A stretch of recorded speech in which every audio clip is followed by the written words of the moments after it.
कथा में तब जाया जाता है जब मैं भजन गाऊं, जब मैं कीर्तन करूं। और उसमें जाया जाता कैसे? सिर झुका के धीरे से, ऐसे नहीं जाया जाता।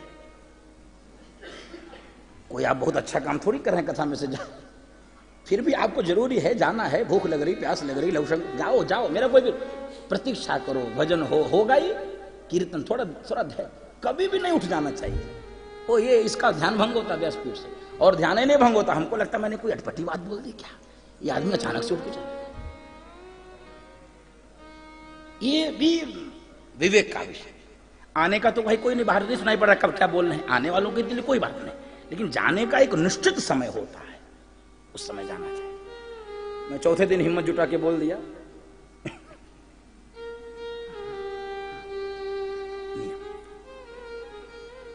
यज्ञ करते थे, पशुओं की बलि देते थे, पशुओं की बलि। एक दिन नारद जी पहुंचे प्राचीन बरही, प्रणाम गुरु जी।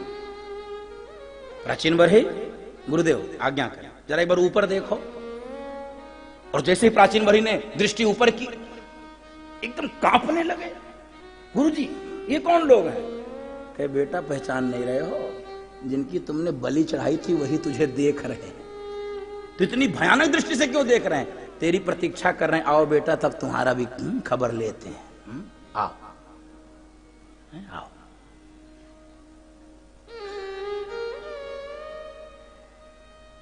फिर मैं थोड़ी कड़वी बात बोलूंगा, मैं सावधान इसलिए कर देता हूं कि आप अपने कलेजे को थोड़ा सा,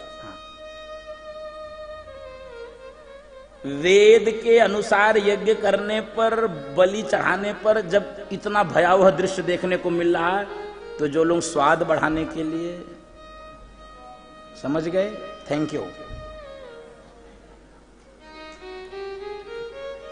यज्ञ में बलि देने से यह स्थिति हो रही है। यद्यपि खाने वाले इतना तर्क करते हैं कि हमको भी कई बार मैदान छोड़ के भागना पड़ता है। इतना तर्क करते हैं भैया, अरे राम रे पूछो मत, इतना तर्क करते हैं। एक दिन मैं गोरखपुर नहीं, देवरिया जिले में कथा कर रहा था, तो एक खाने वाला नौजवान हमको समझा रहा था, महाराज जी आप कुछ समझते नहीं, आप तो बोल देते हैं और ये बड़ी समस्या हो जाती है। हम क्या समस्या होती है? कार्य मैं बताऊंगा कभी। एक दिन हमको गाड़ी में बैठा के कहीं ले जा रहा था, तो रास्ते में कुछ मुर्गे उछलने लगे, इसको ब्रेक लगाना पड़ा। ये हॉर्न बजा रहा था, मुर्गे हट, सत्य घटना है, कोई इसमें मिलावट नहीं है। तो कह रहा था नहीं खाएंगे तो यह होगा, नहीं खाएंगे यही होगा। हमने कहा भाई तुम कितने बड़े मैनेजर अपने को मानते हो, तुम ब्रह्मा हो, तुम चींटी बना नहीं सकते, मुर्गा मुर्गी को मैनेज कर रहे हो, बकरा बकरी को मैनेज कर रहे हो, चींटी कभी बना के दिखाओ, चींटी बना। आप विचार करिए जरा, निवेदन कर रहा हूं, जहां के लिए होगा जलवायु वो विषय नहीं है, उतना तर्क में मत जाइएगा। लखनऊ में सब्जी होती है कि नहीं, चावल दाल होता है कि नहीं, बात खत्म। अब तर्क मत दीजिएगा हमको वहां का, वो मैं नहीं सुनने को तैयार हूं। जहां नहीं होता देखा जाएगा, यहां तो है ना। एक दूसरा,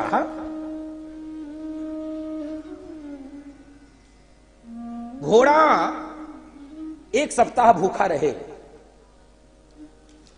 मांस खाएगा? बताइए। एक माह घोड़ा भूखा रहे, मांस खाएगा? नहीं। शेर 1 वर्ष भूखा रहे, घास खाएगा?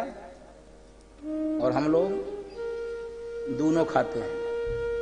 और सुनो, जो समझाए उसकी खोपड़ी भी खाते हैं।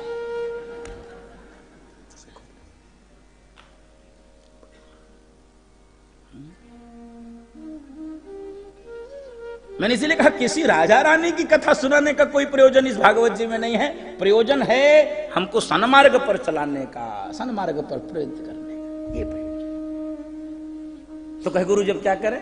कि सुनो तुमको एक हम कथा सुनाते हैं, उसे भागवत जी में कहते हैं पुरंजनोपाख्यान। भागवत जी इतनी विशिष्ट शैली में लिखा गया बंधु माताओं, जो काल्पनिक कथा उसको बता देते ये काल्पनिक है, ये समझाने के लिए, और जो सत्य है वो सत्य है, कोई मिलावट नहीं है। जो काल्पनिक है, जो समझाने के लिए है, जो उदाहरण है, जो दृष्टांत है, वह स्पष्ट है, और जो सिद्धांत है अथवा जो सत्य है उसको सत्य के रूप में सुने।